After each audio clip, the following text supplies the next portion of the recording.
All right, so here we go. We're going to take a little look at superseeds, the farmer's workbench, planting flowers, some of the things related to farming in Archeage. So let's take a look first at what seeds look like and how they work. Now, in this game, there's a lot of different types of trees, plants, flowers, things that you can grow, food, lots of different stuff. When you purchase the seeds, they have a little symbol down the corner of the icon that looks like a little white, seed, right? Seed. And these obviously are not seeds. These are the actual flowers after they're harvested. When you plant a seed, you're going to want to do so next to a scarecrow or next to a home that you own, which will keep other people from being able to take it. Now, if you don't have a home or a scarecrow, you can grow in the wild, but you run the risk of somebody stealing your stuff. Story, which involves crime points or not crime points, things. Let's take a look at seeds. So you pretty much right-click on a seed. If you own a home or a scarecrow, you'll see an outline for your property that shows you the limit for how far out you can grow your plants. So you'll want to plant, as close as possible, a little formation for how you place the seeds to maximize how many plants you can fit in a given area. Now, the regular seed, when you first plant it, doesn't take any labor to plant it, but later on when you harvest it, it takes 1 labor point per plant to harvest. Now, this is for a regular seed harvesting a flower, 1 labor point. Trees are a little bit different. They cost more to harvest. They have a different yield, but we're just going to talk about flowers for the moment, flowers and fruits and things like that. Say fruits, just flowers in general. So these flowers I just planted, as you can see when you mouse over them, it tells you how long it is until the flower matures and it's ready for you to pick. So this flower is an hour until I can harvest it. It's the average for the marigolds, the lavender, the roses, daffodils. A lot of this stuff is all going to be an hour timer until you can farm it. So you can plant a pretty big farm of these seeds and then come back an hour later and start harvesting it, or just continually plant for an hour until they're ready to harvest, then harvest. So that's what it's like planting just a regular seed. Now it takes 1 labor point when I harvest this, and I've planted 1 flower, but the yield when I harvest this flower can be anywhere from 3 to 4 flowers each.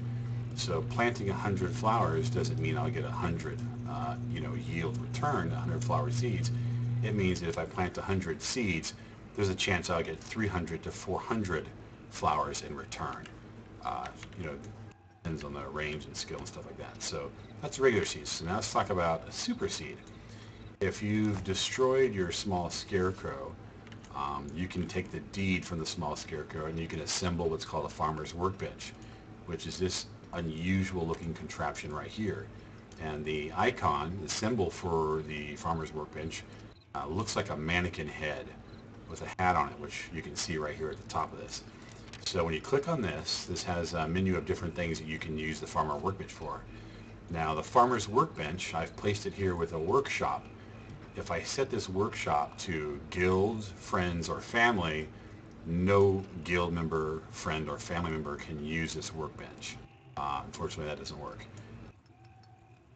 I haven't tried setting it to public. Assume that if it doesn't work for friends and family, it doesn't work for public. So let's continue. So here's the menu. Here's foods, different things here. Let me go back because I'm not going to seeds. So I can come here and I can take 10 of my regular seeds and I can combine them into a super seed. Now when I combine 10 seeds into a super seed, it's going to have a bigger diameter when I go to plant it. Now you'll notice, let me show you an example here. When I go to plant a regular seed, the diameter is relatively small. It's the same as the space the human body takes up in this game. Really small diameter. When I go to plant a super seed, still have one here I can show you. Don't, because, oh, here we go. Here's a super seed. And plant the super seed, you can see that the diameter is so large it doesn't fit here. Well, the super seed is literally just the combination of 10 seeds in one spot. Um, the overall yield of flowers is the same.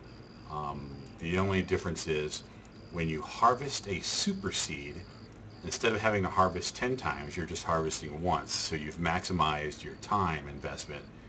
Not a labor, you haven't maximized or made your labor expenditure anymore, efficient.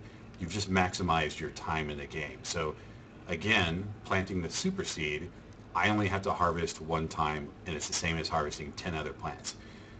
Also, planting a super seed and harvesting it, it has a chance to yield a volume of worms that are used in fishing. When you accumulate about 1,000 worms, right now on average that's worth 25 gold. So that's a bonus to the super seed. So two things that come from the super seed. Number one, it's time efficiency. Number two, worms. Now, to offset these two advantages, there is a disadvantage to doing the super seed. Now, the first disadvantage is the fact that when I decide to combine 10 seeds into one, it costs labor. So now when I planted these individual flowers, I didn't have to use labor to plant them. So if I come over here and I make the super seed, because of my skill level, this costs me labor to do. Hold on one second while I do this. So, okay, so now it's cost me labor to do that. So that's a cost, which could be viewed as a con or a negative. So it's cost me a little bit of labor, and depending on your skill, the price will vary. Secondly, when you harvest a super seed, you're not going to get the uncommon items. So common items have a white border, uncommon items have a green border. Planting the super seed, when I harvest it, I'm not going to see rares like I did when I planted the individual flowers. So again, super seed, the pros are time efficiency, because you can harvest a heck of a lot more, a heck of a lot faster.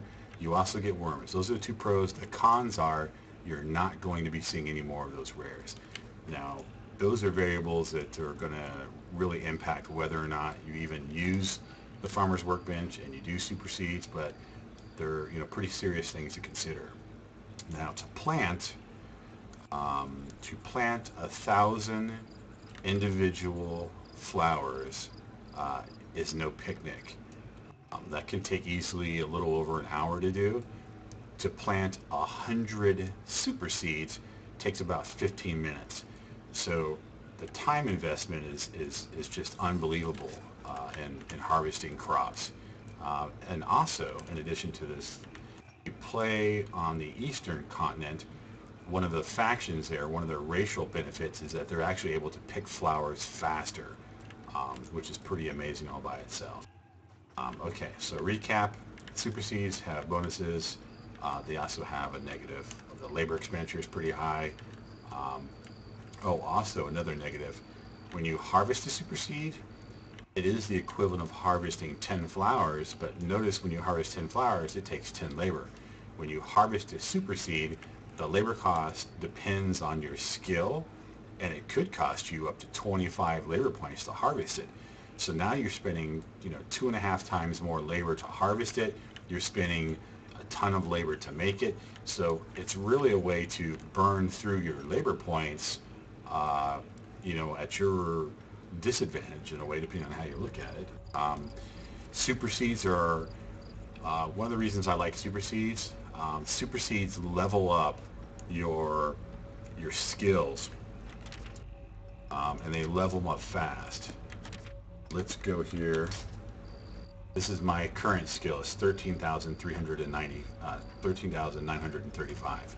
Now, doing super seeds makes this thing go up really fast. If it was only individual planting and harvesting, it would just take forever. It just wouldn't be practical.